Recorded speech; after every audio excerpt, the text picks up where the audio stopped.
नमस्कार दोस्तों, स्वागत है आपका अपने यूट्यूब चैनल प्लस स्टडी में। दोस्तों, आज हमारा ये संख्या पद्धति का लास्ट टॉपिक है। किसी भी संख्या का इकाइकांक ज्ञात करना, चाहे वो फैक्टोरियल के अंदर हो, चाहे वो स्क्वायर के अंदर हो, किसी भी प्रकार, चाहे वो गुणा के अंदर हो, कई संख्याएं, तो उन सभी का इकाइकांक किस प्रकार ज्ञात किया जाता है, ये हमारा इस टॉपिक रहने वाला है इस वीडियो के अंदर। दोस्तों, अगर आप किसी भी कंपटीशन एग्जाम की तैयारी कर रहे हो, चाहे एसएससी हो, 10+ सीजीएल कुछ भी हो, रेलवे हो, बैंकिंग हो, स्टेट लेवल हो, पुलिस हो, तो ये मैथ के वीडियो आपके लिए बहुत इंपॉर्टेंट रहने वाला है। अगर आपको ये वीडियो अच्छा लगा हो, अपने दोस्तों के साथ जरूर शेयर करना। दोस्तों, शुरू करते हैं। क्वेश्चंस के माध्यम से शुरू करते हैं स्टेप वाइज। पहला क्वेश्चन है, अगर हमें संख्याएं दे रखी हो जैसे 668 इंटू 747 इंटू 353 इंटू 572, इसमें हमें निकालना है इकाइकांक क्या होगा, ये हमें दोस्तों यहाँ पर निकालना है। तो इस प्रकार के क्वेश्चंस के अंदर सभी संख्याएं अगर मल्टीपल में हो तो जो इकाई वाली संख्या होंगी ना, उनको हम गुणा कर लेंगे। अर्थात यहाँ पर 8 इंटू 7 इंटू 3 इंटू 2 कर लेंगे, वही हमारा आंसर होगा। तो 7 दिया। अगर दोस्तों आप इसको सहूलियत के हिसाब से सोल्व कर सकते हो। जैसे 8 को 7 से गुणा करा, और जो संख्या आएगी उसको 3 से गुणा किया, और जो संख्या आएगी उसको 3 से गुणा किया। एक तो तरीका ये है। दूसरा तरीका है, 7 को आप 8 से गुणा कर लें, 7 2 8 56, यह आ गया 56। और अब 6 को दोस्तों, 56 को दोस्तों 3 दूनी 6 से गुणा कर सकते हो। लेकिन दूसरा तरीका है, 6 को इन संख्याओं से गुणा करो। तो 6 तिया, अगर 6 को 3 से गुणा करो तो 6 तिया 18, 8 को आप 2 से गुणा कर सकते हो तो 8 दूनी 16। तो ये आपका आ गया दोस्तों 6। इसमें इकाई का अंक आ गया, इकाई का अंक आ गया यहाँ पर 6, यहाँ पर इकाई का अंक आ गया। इस प्रकार किसी भी संख्या का आप निकाल सकते हो। 10 से सेकंड संख्या है, सेकंड क्वेश्चन है कि 193 इंटू 934 इंटू 812 इंटू 111, इसको सोल्व करना है। यहाँ पर इकाई का अंक यहाँ पर निकालना है। तो इकाई का अंक को हम आपस में गुणा कर लेंगे। तो यहाँ पर है 3 इंटू 4 इंटू 2 इंटू 1, 4 3 12, 12 दूनी 24, 24 को इससे गुणा करोगे तो 24, और इसमें इकाई का अंक आ गया 4। इकाई का अंक यही हमारा आंसर होगा। नेक्स्ट क्वेश्चन है दोस्तों इसके अंदर। नेक्स्ट क्वेश्चन है, अगर हमें क्वेश्चन दे दे कि 989 या 999 इंटू 998 इंटू 997, इस प्रकार दोस्तों ये आ रही हैं यहाँ पर 3 2 1, घटते हुए क्रम में दोस्तों ये संख्याएं हमें दी हुई हैं। तो यहाँ पर इकाई का हमें अंक ज्ञात करना है। तो इसको किस प्रकार निकालें दोस्तों, इसमें स्टूडेंट्स कंफ्यूज हो जाते हैं। तो हमें देखना है कि 999 से 1 के बीच में दोस्तों 100 भी आता है, और 100 को किसी भी संख्या से आप मल्टीप्लाई करोगे तो वहां पर इकाई का अंक यहाँ पर 100 ही आने वाला है। अर्थात यहाँ पर 100 आएगा, और किसी भी संख्या को आप 100 से मल्टीप्लाई करोगे तो इकाई का अंक यहाँ पर 100 आने वाला है, और 100 के अंदर इकाई का अंक क्या होगा, 0। तो ये हमारा राइट आंसर है। अब दोस्तों कुछ फैक्टोरियल वाले क्वेश्चन हैं, उनमें इकाई का अंक किस प्रकार ज्ञात करेंगे। जैसे अगर आप फैक्टोरियल 1 का मान निकालो तो यहाँ पर आता है 1, ठीक है।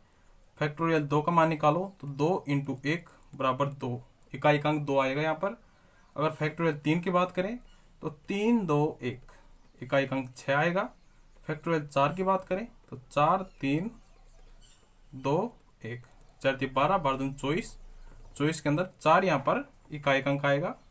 फैक्टोरियल 5 की बात करें तो 5 4 3 2 1, 5 चौक 20। अब यहाँ पर दोस्तों, यहाँ से दोस्तों खेल चेंज हो जाएगा। क्यों, यहाँ पर 5 भी आ गया है और 2 भी आ गया, ठीक है। 5 भी आ गया, 2 भी आ गया। अगर इनको गुणा करते हैं तो 120 आता। तो आप फैक्टोरियल 5 से ऊपर की कोई भी संख्या हो तो उसमें इकाई का अंक 0 ही आएगा। कैसे, जैसे 5 आ गया, यहाँ पर 2 भी आएगा, तो 5 से 2 से मल्टीप्लाई करोगे तो 5 दूनी 10 आएगा, और 10 से किसी भी संख्या से मल्टीप्लाई करोगे तो इकाई का अंक 0 ही आने वाला है। अर्थात आप देख सकते हो, जैसे फैक्टोरियल 7 हो या 6 हो तो फैक्टोरियल 6 करोगे तो 6 5 4 3 2 1 होगा, तो 5 और 2 तो सभी में आएगा। तो इकाई अंक यहाँ पर 0 ही रहेगा।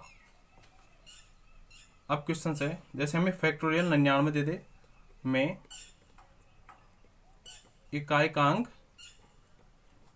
ज्ञात करो। इसमें इकाई का अंक ज्ञात करने के लिए बोले, आपको पता है 99 के अंदर 5 भी आता है, 2 भी आता है और वैसे दोस्तों 10 भी आता है, तो इसमें इकाई का अंक सीधे सीधे 0 ही आएगा। दोस्तों इसमें फैक्टोरियल वाले सीधे क्वेश्चंस हो गए हैं। अब नेक्स्ट दोस्तों इसके अंदर करते हैं जोड़ वाले क्वेश्चंस। ये गुणा के अंदर है।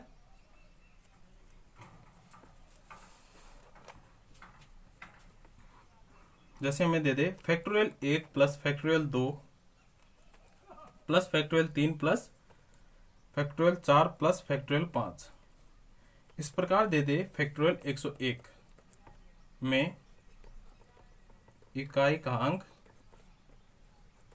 ज्ञात करो। ये हमें दोस्तों यहां पर ज्ञात करना है कि इकाई का अंक क्या होगा। आपको पता है कि फैक्टोरियल 1 को लिख सकते हो आप 1, फैक्टोरियल 2 को लिख सकते हो 1 इंटू 2, और फैक्टोरियल को 3 को लिख सकते हो 1 2 3 मल्टीप्लाई में। फैक्टोरियल 4 को लिख सकते हो फैक्टोरियल 1 गुणा 2 गुणा 3 गुणा 4, और फैक्टोरियल 5 को लिख सकते हो फैक्टोरियल 1 गुणा 2 गुणा 3 गुणा 4। अब ये सभी मान हमें पता है, ठीक है। यहाँ पर फैक्टोरियल 1 का मान क्या होता है, 1 होता है। फैक्टोरियल 2 का मान यहाँ पर होता है 2 होता है, प्लस के अंदर है। फैक्टोरियल 3 का मान यहाँ पर होता है 6, और फैक्टोरियल 4 का मान यहाँ पर होता है 24, ठीक है। अब हमें दोस्तों यहाँ पर निकालना है इकाई का अंक। तो फैक्टोरियल 5 के बाद तो इकाई का अंक दोस्तों आपको 0 रहने वाला ही है। तो आप यहाँ पर देख सकते हो 6 4 10, 34 30 और 3 33 ये आ गया, अर्थात यहाँ पर इकाई का अंक यहाँ पर आने वाला है 3। अब दोस्तों इस क्वेश्चन के माध्यम से आपने क्या जानकारी हासिल की कि अगर फैक्टोरियल के अंदर जो संख्याएं दे रखी हो और वो प्लस के अंदर हो, तो फैक्टोरियल 5 से अधिक कितने भी संख्याएं हो उनको योग करने पर हमारा फैक्टोरियल इकाई का अंक 3 ही आने वाला है। क्योंकि फैक्टोरियल 3 से अधिक संख्याएं होंगी तो उन सभी में इकाई का अंक 0 आएगा, और उससे हमें सोल्व करने का कोई मतलब नहीं है आगे तक देखने के लिए। तो इस प्रकार आप कह सकते हो इस क्वेश्चन के अंदर फैक्टोरियल, ये जो क्वेश्चन दे रखा है उसमें इकाई का अंक 3 आएगा। आप नोट के रूप में भी लिख सकते हो कि फैक्टोरियल 5 या उससे ऊपर वाली संख्याओं के फैक्टोरियल को हल करने पर इकाई का अंक हमेशा 0 ही हमें प्राप्त होता है। अब दोस्तों फैक्टोरियल के अंदर कुछ भाग वाले क्वेश्चंस भी ले लेते हैं कि भाग वाले क्वेश्चंस को हमें किस प्रकार सोल्व करना है। तो पहला क्वेश्चन है हमारा कि factorial 49 factorial 48 plus factorial 51 upon factorial 50। दोस्तों फैक्टोरियल को आप दो तरीके से लिख सकते हो, इस प्रकार भी लिख सकते हो और इस प्रकार आई के रूप में भी लिख सकते हो। अगर ये साइन यूज करना है आपको तो संख्या के आगे लगाना है, और ये साइन यूज करना है तो आपको संख्या के पीछे लगाना है। इसके अंदर आगे है factorial 9 upon factorial 7 plus 110 upon यहाँ पर है 100, कुछ भी ले लिया हम 108। इस प्रकार आपको इसको सोल्व करना है। फैक्टोरियल अगर हम एक फैक्टोरियल 10 माने और फैक्टोरियल 8 में इकाई का अंक हमें यहाँ पर ज्ञात करना है, ठीक है। अब इसको सोल्व करते हैं। तो 49 इसको बाहर निकाल लेंगे, 49 को बाहर निकाल लेंगे तो यहाँ पर बचेगा दोस्तों 48 बचेगा, और 48 से 48 कैंसिल हो जाएगा, प्लस यहाँ पर 51 बाहर आ जाएगा। तो 51 को आप लिख सकते हो 51 इंटू 50 इंटू इस प्रकार लिख सकते हो। तो 51 को अगर बाहर निकालोगे तो ये बचेगा फैक्टोरियल 50, फैक्टोरियल 50 से फैक्टोरियल 50 कैंसिल, ये बचा 51 प्लस यहाँ पर अगर आप इसको सोल्व करते हो तो फैक्टोरियल इसको लिख सकते हो 9 इंटू 8 इंटू फैक्टोरियल 7, तो 7 से 7 कैंसिल हो जाएगा, 8 7 8 9 72, सॉरी 8 9 72 प्लस फैक्टोरियल 8 से फैक्टोरियल 8 कैंसिल हो जाएगा, ऊपर बचेगा 10 इंटू 9 तो हो जाएगा 90। इसको योग करेंगे तो हमें ये इकाई का अंक हमें 2 प्राप्त होगा। जैसे 2 9 1 10 10 2 12, यहाँ पर इकाई का अंक 2 प्राप्त। सभी को योग करने की जरूरत नहीं है, हम इकाई का अंक योग कर लेंगे, वही हमारा आंसर होगा। नेक्स्ट क्वेश्चन है यहाँ पर। इस प्रकार दोस्तों हम किसी भी प्रकार के क्वेश्चन को सोल्व कर सकते हैं। ठीक है, तो एक और क्वेश्चन ले लेते हैं। इसके अंदर एक और क्वेश्चन है, अगर factorial 14 minus factorial 13 minus factorial 12 हमें दे दे, तो इसका हमें मान निकालना है। तो कैसे निकालेंगे? यहाँ पर आप फैक्टोरियल 12 कॉमन ले सकते हो क्योंकि छोटी से छोटी संख्या 12 है। तो यहाँ पर फैक्टोरियल 12 आप कॉमन लोगे तो यहाँ पर बचेगा 14 इंटू 13 माइनस यहाँ पर बचेगा दोस्तों आपका 13, तो यहाँ पर बचेगा आपका 1। फैक्टोरियल 12 14 इंटू 13 माइनस ये भी माइनस का है, ये भी माइनस का है, तो ये 14 हो जाएगा। ये आपका आंसर होगा और इसको आप आगे फर्दर सोल्व कर सकते हो, लेकिन ये आपका आंसर होगा।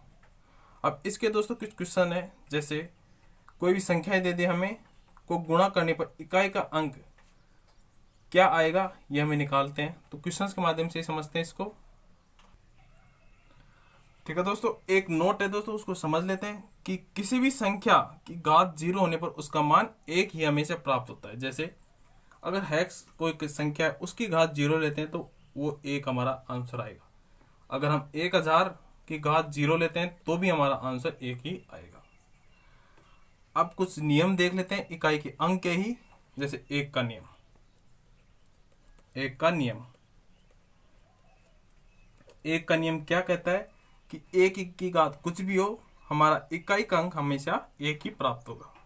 जैसे 1 की घात कुछ भी हो तो इकाई का अंक हमें 1 ही प्राप्त होगा। 2 का नियम है, एग्जाम्पल ले लो आप दोस्तों, जैसे 121, इसका स्क्वायर कर ले, क्यूब कर ले, कुछ भी कर ले, इकाई का अंक हमें 1 ही प्राप्त होगा। 2 का नियम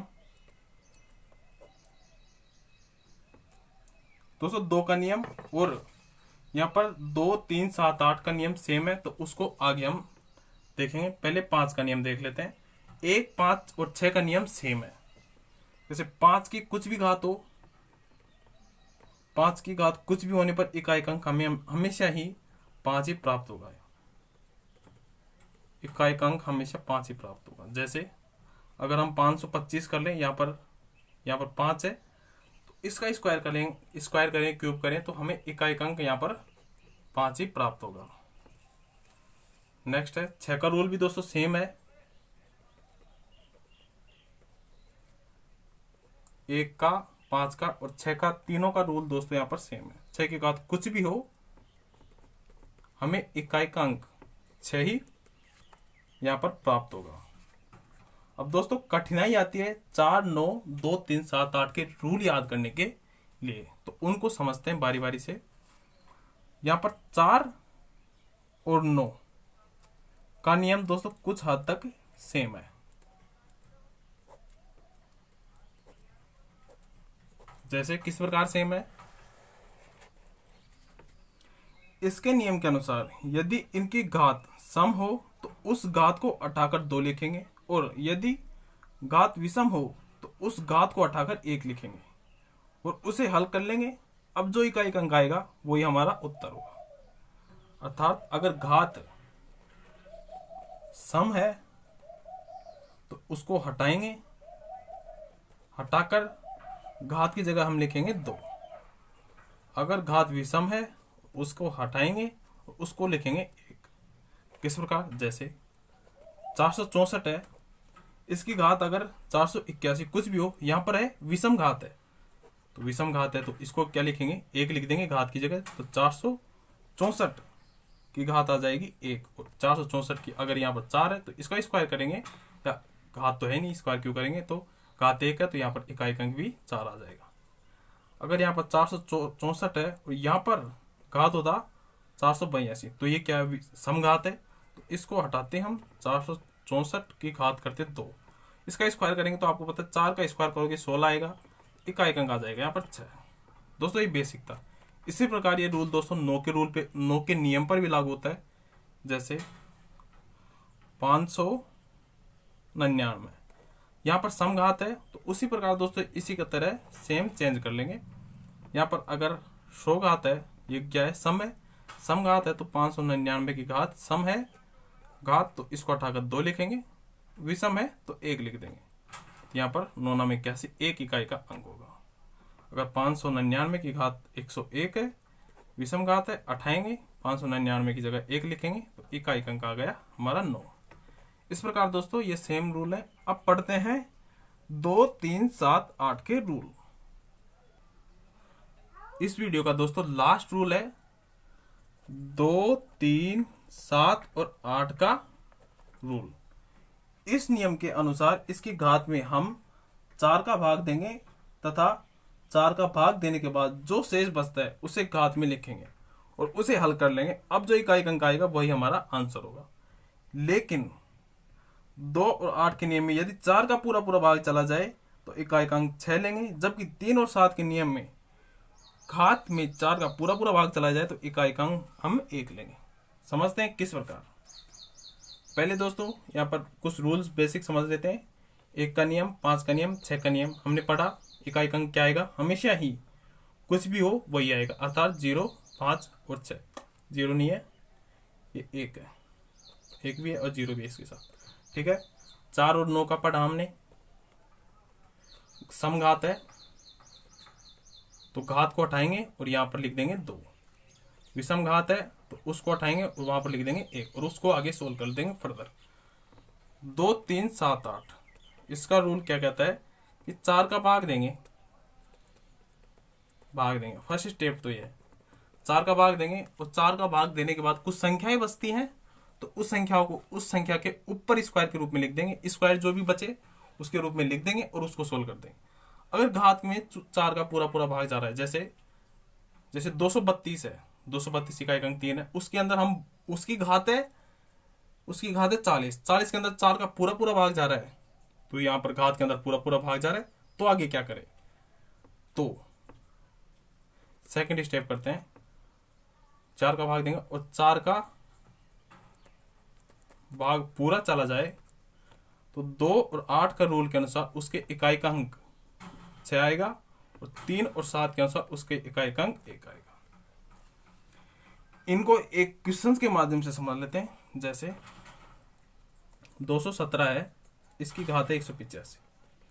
7 का रूल है, 7 में क्या है, इस घात के अंदर 4 का भाग देंगे, 4 चौक 16, 2 बचा 25, 4 पंच 20, 4 से 24, 1 बचा 24, 1 बचा तो इसमें 217 की घात बचा 1 बचा है तो 1 लिख देंगे। ऐसे कैसे, ठीक है। 217 या आप 7 का स्क्वायर जो भी घात है इसके अंदर लिख देंगे। सेकंड एग्जांपल है हम 958 में। अगर यहाँ पर 168 है, 8 यहाँ पर इसमें 4 का भाग देंगे, 4 का भाग पूरा पूरा जा रहा है, 4 चौक 16 और 4 दूनी 8 तो पूरा पूरा भाग जा रहा है इसके अंदर। 4 का पूरा पूरा भाग जा रहा है तो सेकंड स्टेप यूज लेंगे और 2 और 8 यहाँ पर 8 है तो ये वाला रूल लगेगा तो इकाई का अंक 6 होगा। सीधा ही आप कह सकते हो इकाई का अंक 6 होगा। 244 के अंदर घात है 946, 6 यहाँ पर 4 का रूल लगेगा। 4 का रूल के लिए समघात और विषमघात वाला यहाँ पर यूज कर लेंगे। दोस्तों ये थी नंबर सिस्टम की कंप्लीट स्टडी। अगर आपको वीडियो अच्छा लगा हो अपने दोस्तों के साथ जरूर शेयर करना। अब दोस्तों हमारा नेक्स्ट टॉपिक रहेगा भाज्य भाजक और भाज्य भाजक भागफल और शेषफल। ये हमारा नेक्स्ट टॉपिक रहेगा। अगर आप दोस्तों ये हमने लगभग 5 से 6 से 7 क्लास ले लिए हैं नंबर सिस्टम के अंदर। दोस्तों इसके अंदर मैंने बेस्ट तरीके से आपको पढ़ाने की कोशिश की है। इन वीडियोस के माध्यम से आप हर एग्जाम क्वालिफाई कर सकते हो, चाहे SSC, banking, railway, state police, पटवार, एसएससी कुछ भी हो, इन सभी एग्जाम्स को फाइट कर सकते हो। ये आपके लिए सफिशिएंट है एग्जाम पॉइंट ऑफ व्यू से। मिलते हैं इस तरह की न्यू वीडियो के साथ नेक्स्ट वीडियो में। धन्यवाद।